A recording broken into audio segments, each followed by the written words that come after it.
Primetime Local News, serving the Lakeland and Midwest regions. Hello everyone, happy Thursday. Welcome to Primetime Local News. Really exciting show for you tonight. Lisa's getting a workout on. I know, yeah. I went to Pure Vibe Studio and tried out the surf set workout, and well, we'll just leave it at that. You guys can watch what happened later. All right, I'm excited to see how you do. We also obviously posted the question of the day, and it's a good one today. Is what is your pet peeve at work? And I feel like this could trigger a lot of people. Yeah. So let us know your thoughts or just let us know your pet peeves over on our social media pages. But right now we're going to check in with our Brett Holden, who's getting some CPR lessons. I'm here at CanSafe, where today I am going to be learning a little bit about first aid, some of the misconceptions, and how to, wrap up a cut or administer an AED. We're going to be getting a kind of a live look at how something like that would work and how to deal in those kinds of situations. But first, let's head back into the studio and see what's going on with them. The Canadian Patrol Concentration is in its 5th year and has brought together some soldiers from across the country and around the world to put their skills to the test. For more on what's ahead for them, our Brendan Collins reports. The Canadian Patrol Concentration starts here in a place called Camp Hero. Teams of soldiers arrive to be introduced to a scenario. It represents a subunit camp or installation where the patrols arrive for battle procedure. After being oriented, soldiers receive initial orders and details related to their mission, one that can stretch over an area of 40 square kilometers. We expect patrolmen and patrol commanders to arrive here thoroughly versed and experienced in using map and compass and other orienteering techniques. 17 teams from across Canada compete alongside 7 teams from 6 NATO partners. After inspection, they deploy on their mission. Upon leaving the camp, teams are faced with a 48-hour march through the conditions of the Wainwright training area. All throughout, they're evaluated on reacting to events and a simulated enemy. A coordinated scenario is managed to present navigational, combat, and survival challenges to the teams from an operations center. It's a real test of these 8 soldier sections that are out there patrolling, and it's a really high-level competition for units from across the Canadian Army. From there, teams are monitored and graded throughout their patrol. Months of planning go into executing scenarios as realistically as possible to prepare soldiers for the real thing. We work with a lot of these nations around the world. They're certainly prepared when they come here, and they seem excited to participate, which is always great to see. Brendan Collins, Primetime Local News. A country bar in Edmonton is taking some heat after 2 fatal incidences. People took to an online poll to shut down the Ranch Roadhouse after, on 2 separate occasions, an individual was kicked out of the establishment and proper protocol wasn't followed. Tanya, a local bar owner here in the border city, explains how the situation should be handled. We never let anyone leave this building unless they're placed in a taxi cab outside, or a person who is sober takes responsibility for the person to make sure that they get at home. Right. And that doesn't happen a whole lot here, because if they get out of a taxi cab or they try to come in here and they're intoxicated, then we just don't let them in here. Right. It starts there, and that's the protection for the patron right in the beginning. Tanya is passionate about making sure Station 51 is a safe environment for all and makes sure her management staff is up to date on the serving protocol. Staff here, I look for experience. So it doesn't always mean just because you have a security course that you're good at what you do. Right. I need to make sure that when my patrons come inside my building, that they feel safe from the time they enter until the time they leave. As for the Ranch Roadhouse, the City of Edmonton is currently investigating. And you can now grab a star, stocking, or angel decoration off the Big Brothers Big Sisters tree to help ensure every child gets a Christmas present. You can find a tree at Home Hardware, Boston Pizza, and at the Transition Health and Wellness Chiropractor Clinic. On each decoration, there is an age, gender, and what every child's interests are for Christmas. I get the pleasure of seeing the kids open some of their presents because we do it at our agency Christmas party, as well as giving them presents for Christmas. And I get to see the looks on their faces when they open those presents, and it is a fantastic feeling to be able to provide those things for them. You can pick your own decoration with a description on it and buy a gift for that child, and then bring the unwrapped gift to the front of the store and say it's for Big Brothers and Big Sisters. These trees will be up until December 14th. And now we're going to send it back to Brett Holden, who is at Ken Safe learning about some CPR. I'm joined by Rob and Grant Monroe, and they're going to be teaching me some first aid. But before you start first aid, there's always some rules and kind of regulations. What are kind of some of the first rules of first aid? First aid is actually really simple. There's only 3 rules, really. 1, don't let them die. That's kind of the point. Don't do any harm, but if you actually do this well, it actually helps the person heal more fully and much quicker. It's going to reduce pain. So that's the tenets of first aid. So when it comes to Grant, just maybe some of the misconceptions of first aid, what are kind of some of those? Well, one of the misconceptions out there when you're doing CPR, if you're not breaking ribs, you're not doing it right. Definitely a misconception. Push hard, push fast. If you do break ribs, you break ribs. But that's not the purpose. So heading into I know for some people first aid is, oh my goodness, I'm going to save a life. But it's not always that way. What are maybe some other ways first aid can be administered? Honestly, first aid, if you're ever put into that position where it's a survival type thing, it's absolutely incredible to have that skill. One of the things I like to stress with first aid, you've had a body pretty much since you were born. You know a few things about it. We're just going to be a little bit more organized on supporting the body to deal with illness, injury, or whatever events occurring. All right, so having a little bit more knowledge is going to make it better. But the first thing about first aid you need to understand is you are much more likely to be doing first aid on a family member or a friend than you are on anybody just out there on the street. Right, so for me, it's support for my family and my friends. Right, so. Perfect. So coming up in a little bit, Grant and Rob are going to be teaching me a little bit about some first aid. But first, let's head back into the studio and see what's going on with them. All right, thank you so much, Brett. Already dropped a few degrees. We were above the freezing mark for today, and there was lots of sunshine. Felt like a nice spring day out there, currently sitting at -2 right now. But as we look to our satellite radar, we could be seeing some precipitation come in overnight. It is going to be rain, which could make the roads quite slippery in the morning and possibly a few ice pellets tonight. So do keep that in mind, but they should taper off around the 1 a.m. mark tonight, possibly starting around 11 p.m. tonight. No watches and warnings currently in effect, though.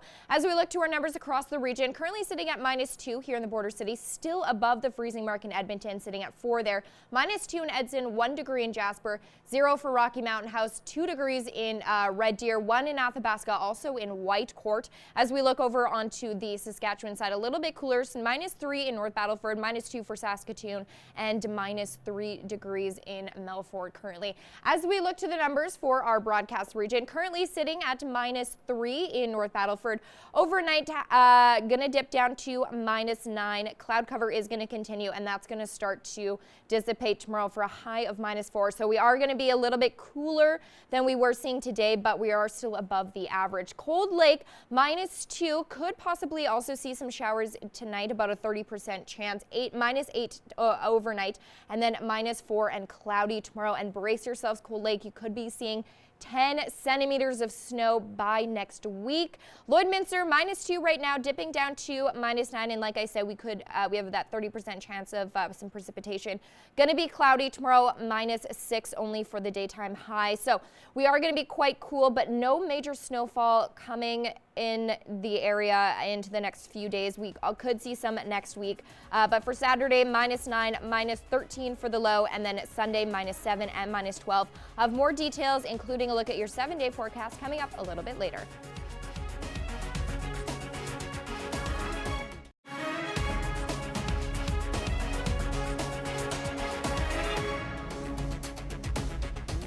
Welcome back. With the rapid change in the tax regulations in the last little while, taxpayers need to stay on top of their businesses. In this week's Agriculture Report, Gerard Lampow gets some insight from someone who has 3 decades of taxation under his belt.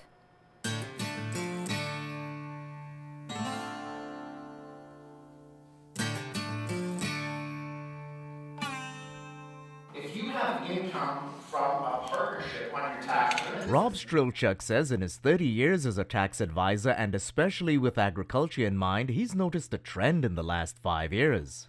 Farming's gotten to be actually not only profitable, but it's big business.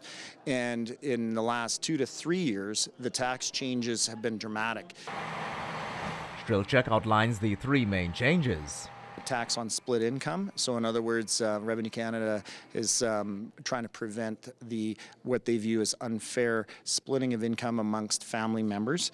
There is the small business deduction changes, which is saying, hey, in certain circumstances doing business with related companies, you might have to share that small business deduction limit that's the low rate. He says that rate is 12% this year and then 11% next year. The high rate is 27%. Then there's the passive income rule. Hey, if you have earned your income in a company, paid that low tax rate, and now you have invested it, something not active business, that investment income, if it's over $50,000 annually, it may have an impact on your small business limit, that low tax rate for the following year. Strilchuk says that rule comes into play next year based on your 2018 income, so you need to plan now. The room seemed to go silent on possible taxation on dividends, which may be viewed by the CRA as not reasonable or not earned.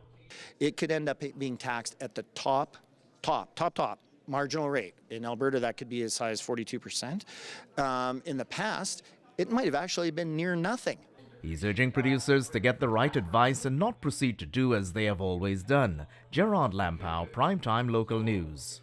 This Ag Report is brought to you by the Lloydminster Co-op Agro Centre. Depend on them for product, tools, and expert advice. Shop at your local Lloyd Co-op Agro Centre with branch locations in Lashburn and Neilburg. That's it for your ag news. Sports is next, but first we'll take a look at your ag prices.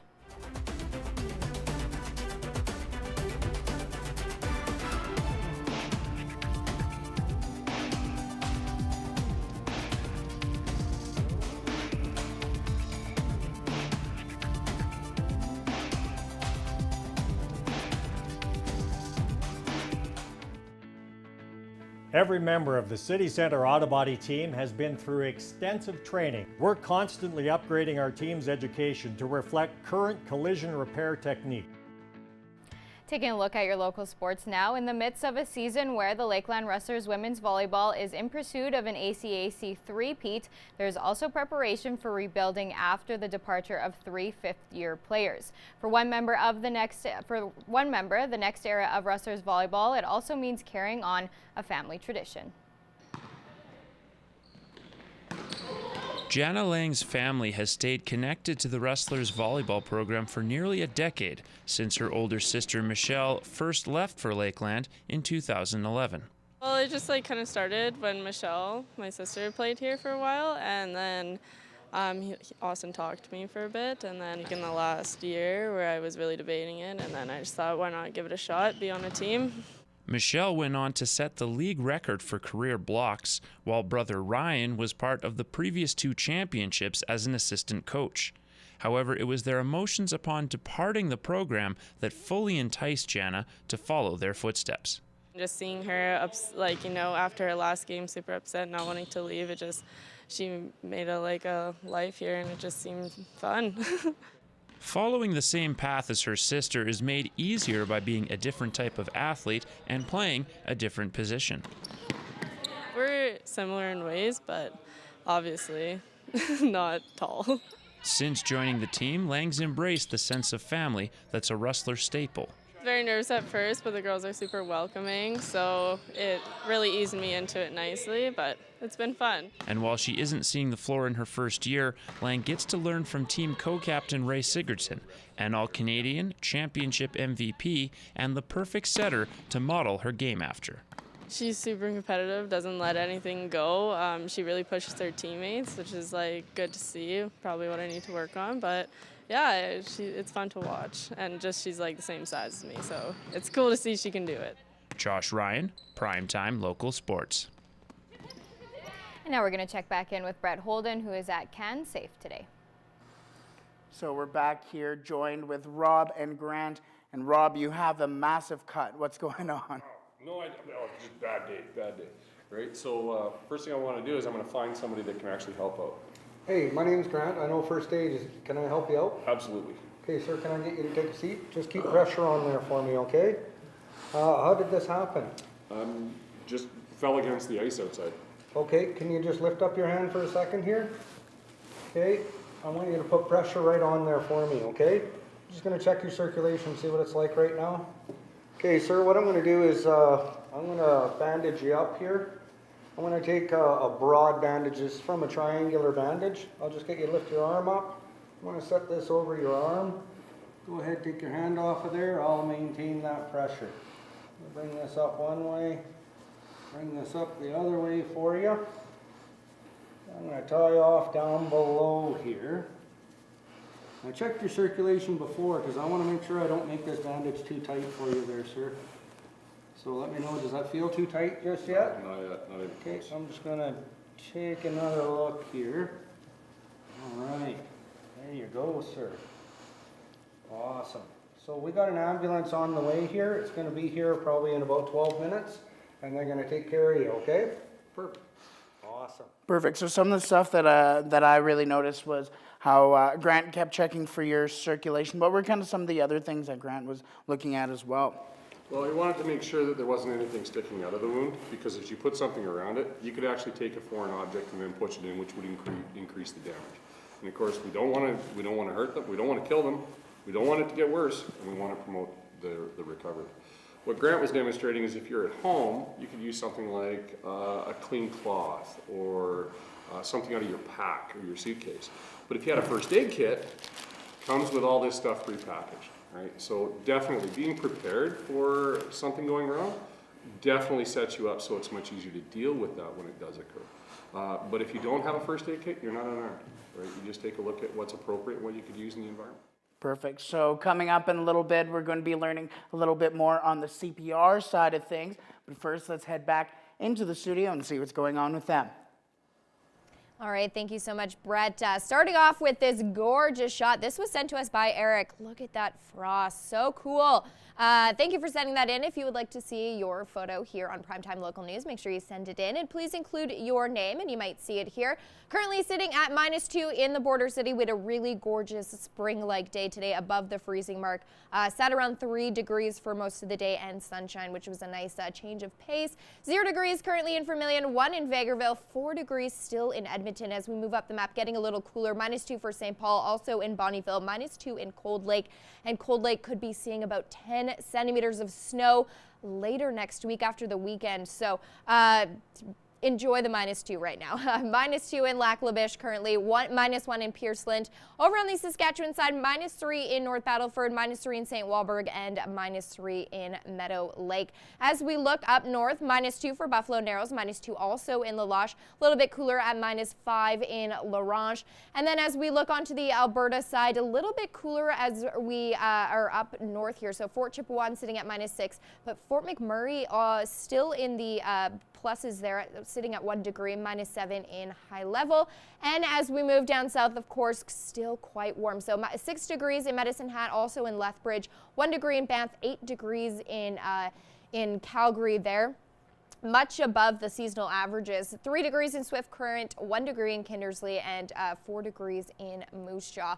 As we look to our numbers for tomorrow, we are going to see a cool down across the region back into the seasonal numbers. So -6 for the daytime high here in Lloydminster, a little bit cooler or a little bit warmer at -5 in Vermilion, -4 for Vegreville tomorrow, -4 in Edmonton. And then as we move up to the map into our broadcast region, -5 for St. Paul and Bonnyville, -4 for Cold Lake, -4 in Pierceland, -4 for St. Walburg, and -1 tomorrow in Provost and Macklin, and then North Battleford sitting at -4 degrees for the daytime high tomorrow. For the kids off to school, going to be a little bit of a chilly start, -9, but we are going to see the sunshine start to come out at least until the afternoon, -8 over the recess hour, lunch -6, and then also -6 when they head home, and then we are going to see that cloud cover continue to come in. So Looking to our 7-day trend, so -6 tomorrow, -9 for the low. Saturday cooling off even more at -9, -13. So really that is where our averages lie. So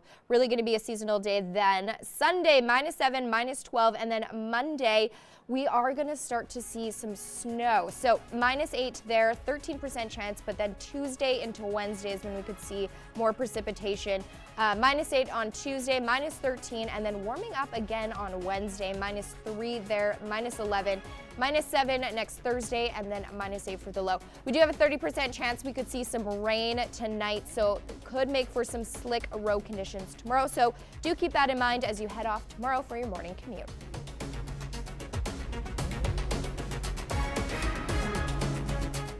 And now we're going to send it back to Brett Holden, who is learning some more CPR at CanSafe.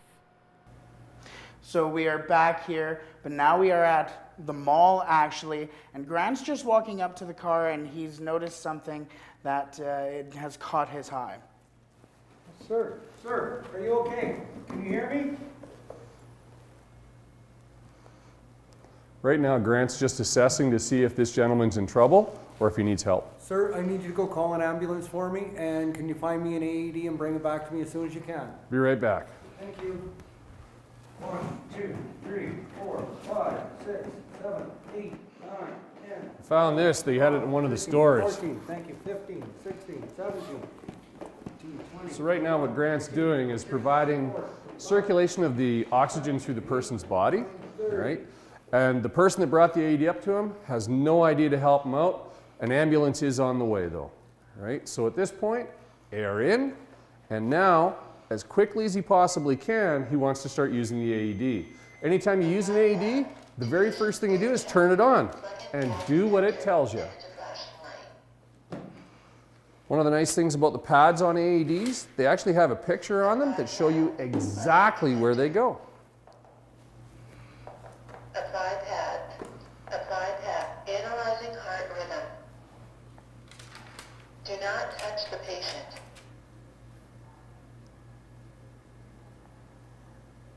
Shock advised. Charging. Stay clear of patient. Deliver shock now. Press the shock delivered. Begin CPR. So what happens is the AED actually has an automated process that will keep you on target, keep you on track, and it's going to deliver the shocks that are appropriate to make a difference for this individual. And you just continue until until the ambulance takes over. 9:30.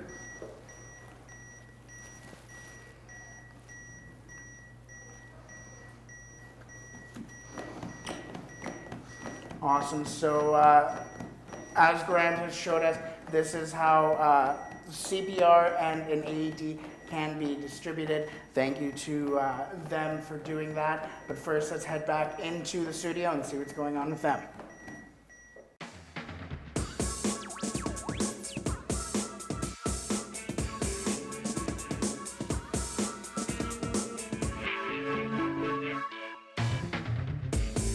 Well, if you don't have your own office or, you know, you're in a cubicle or something, I feel like a lot of coworkers could get on the nerves, maybe a little bit. So our question of the day was, what is your pet peeves in the workplace?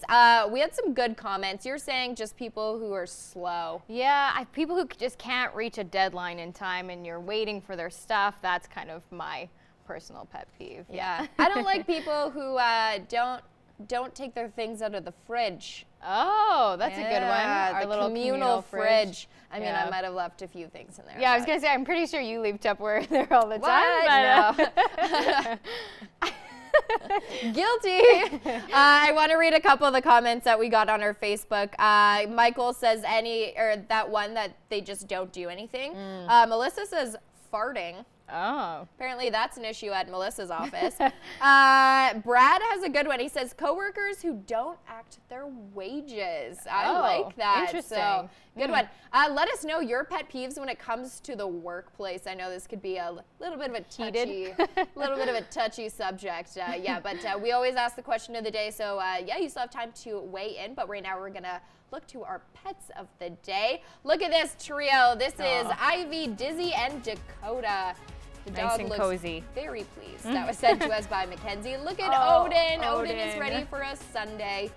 Or a sunny day, rather. So cute. Thank Or you a Sunday. Yeah, or a Sunday. There you go. Odin's ready for vacay. Thank you for sending that in. Now, not sure how to pronounce it. Nadas? Yeah.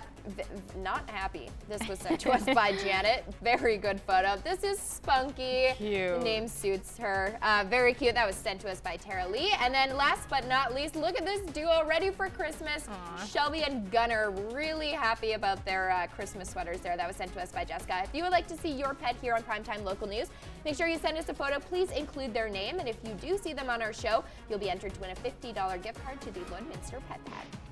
We want to see your pets. Send photos of your pet and their name to our Facebook, Twitter, or Instagram to have them featured on Pet of the Day. Your name will be entered into a weekly draw for a gift certificate from the Pet Pad.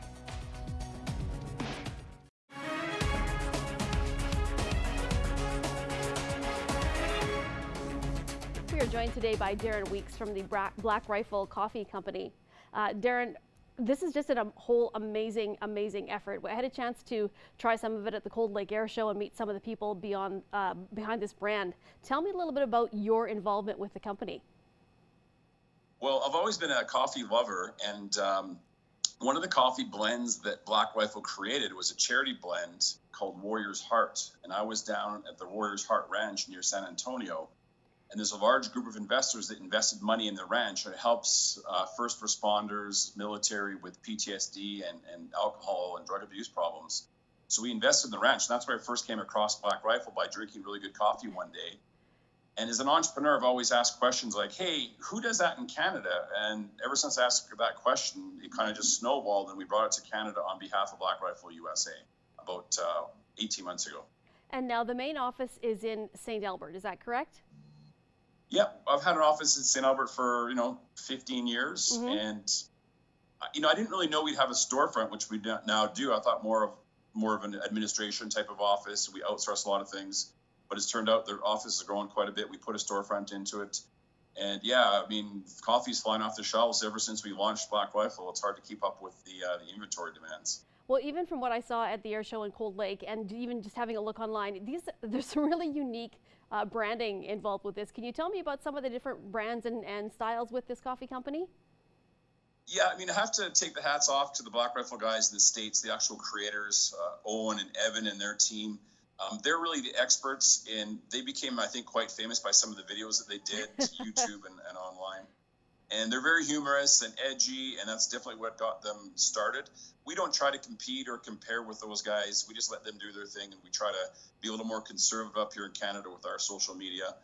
But that's really what launched them. Some of those videos are pretty funny and pretty edgy for sure. Well, I did have a chance to check out some of the videos, and they are pretty fabulous. And the product, while it's aimed towards veterans, I think people see it, and it really is something. Well, first of all, most everybody will drink coffee or cocoa, which I tried to order. I see and is already sold out.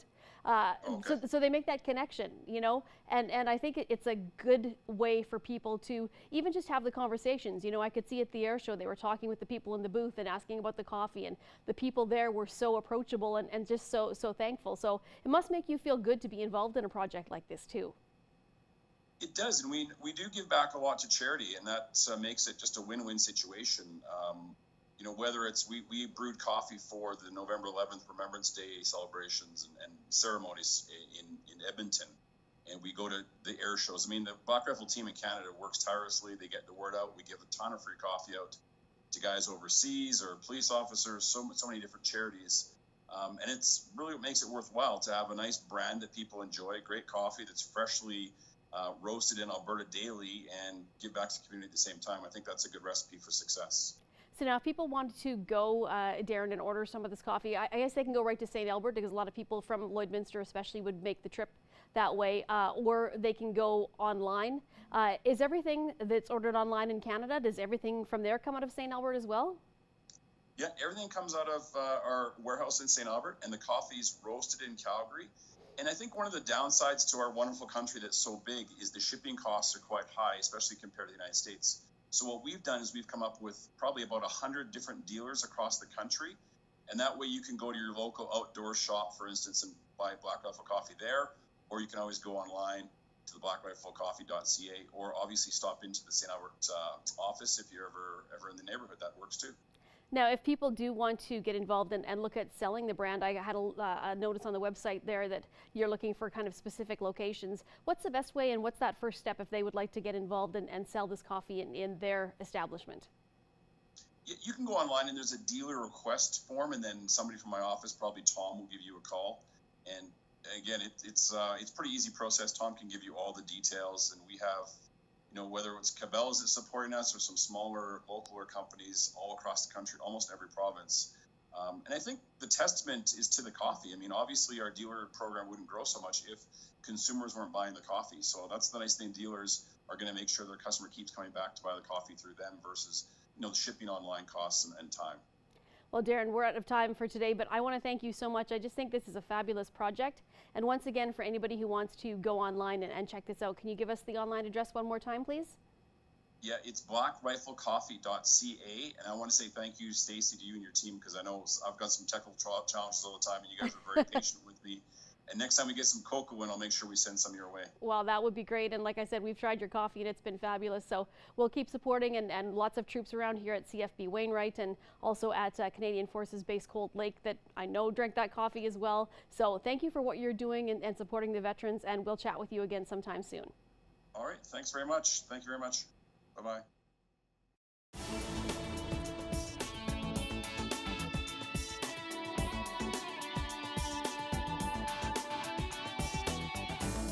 The ice is in here at the Lloydminster Golf and Curling Centre, and the trees are also on their way in. This is the site of the annual Festival of Trees, which is going to be held next Thursday evening. Coming up this Saturday, though, you've got a chance to get a look at the trees with their family preview afternoon. You can swing by between 1 and 3 o'clock. Admission will be by donation. If you'd like to get your tickets for the Festival of Trees next Thursday night, you can stop by the Lloydminster Cultural and Science Centre.